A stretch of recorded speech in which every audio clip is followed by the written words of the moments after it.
معزز سامعین و ناظرین، اللہ تبارک و تعالی نے جو کتاب ہدایت رسول اللہ صلی اللہ علیہ وسلم کے پاس بھیجی، یعنی قرآن مجید، یہ اللہ کا معجزہ ہے، اور یہ کتاب ہدایت جب تک انسانیت باقی ہے تب تک رسول اللہ صلی اللہ علیہ وسلم کی رسالت کی گواہی کے طور پر پیش کی جا سکتی ہے۔ اللہ تبارک و تعالی نے جب قرآن مجید کو اتارا، رسول اللہ صلی اللہ علیہ وسلم نے اس قرآن کے ذریعے سے عرب کے اس معاشرے کو جو اپنے آپ کو عرب اور اپنے ماں سوا کو عجم یعنی گونگا کہا کرتا تھا، چیلنج کیا۔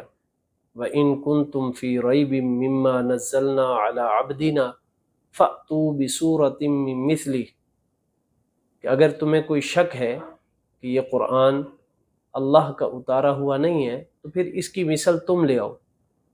اسی طرح دوسری آیت مبارکہ میں اللہ تعالیٰ نے ارشاد فرمایا، قُلْ لَئِنِ اجْتَمَعَتِ الْإِنسُ وَالْجِنُّ عَلَىٰ أَن يَأْتُوا بِمِثْلِ هَٰذَا الْقُرْآنِ لَا يَأْتُونَ بِمِثْلِهِ وَلَوْ كَانَ بَعْضُهُمْ لِبَعْضٍ ظَهِيرًا، کہ سارے انسان اور جنات ایک دوسرے کے مددگار بن جائیں اور قرآن جیسی کتاب لانا چاہیں تو سارے مل کر بھی قرآن جیسی کتاب نہیں لا سکتے۔ عزیز مسلمان بھائیوں، یہ قرآن کریم اللہ کا معجزہ کئی اعتبارات سے ہے۔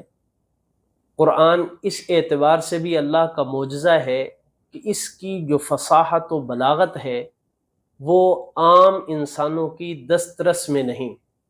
چنانچہ عرب کے اندر ایک مثال ہم لے لیتے ہیں، کہا جاتا تھا کہ قصاص یہ ضروری ہے اور اس کی وجہ سے دیگر لوگوں کو زندگی نصیب ہوتی ہے، اس لیے قصاص ہر حال میں لینا چاہیے۔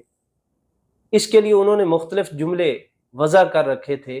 مثلا ایک جملہ یہ بولا جاتا تھا، اکثر القتل لیقل القتل، کہ قتل زیادہ کرو یعنی قصاص زیادہ لو تاکہ قتل کم ہو جائے۔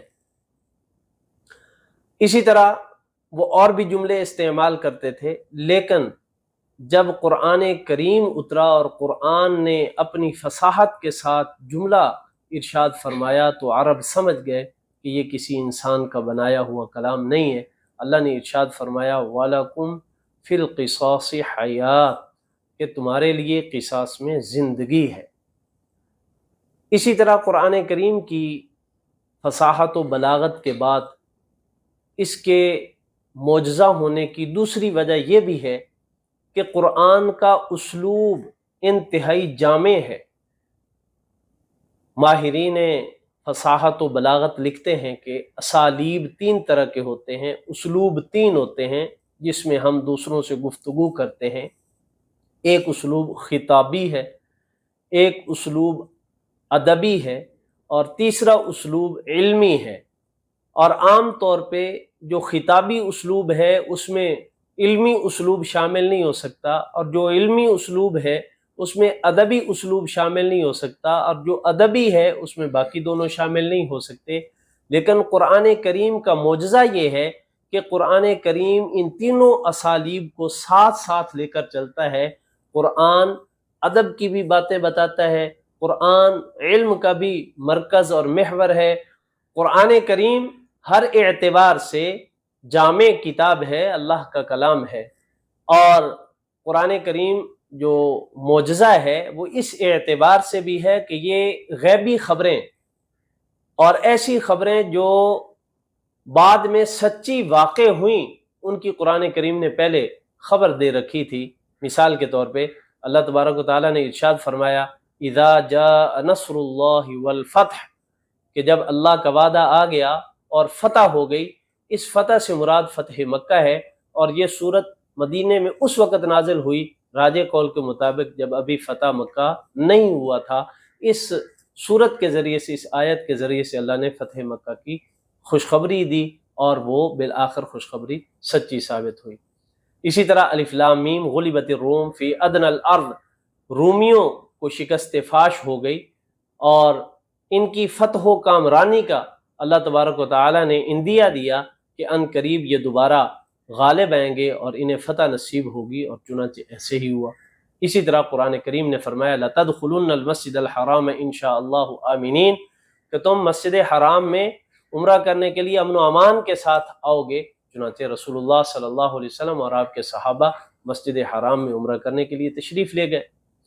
اور بھی دیگر بہت ساری ایسی آیات ہیں جن میں غیب کی خبریں دی گئیں، اور قرآن کریم کی وہ دی گئی غیب کی خبریں من و ان سچی ثابت ہوئیں۔ یہ قرآن کریم کی ایک صداقت کی دلیل ہے، اور قرآن کریم کا سب سے بڑا معجزہ ان آیات میں پیش کیا گیا کہ قرآن نے چیلنج کیا کہ میری جیسی ایک صورت لے کر آؤ، ایک آیت لے کر آؤ، اور عرب کا معاشرہ جو انتہائی زیرک، سمجھدار اور انتہائی فصیح و بلیغ قسم کا معاشرہ تھا، وہ اس تحدی اور چیلنج کو پورا کرنے سے عاجز آ گیا۔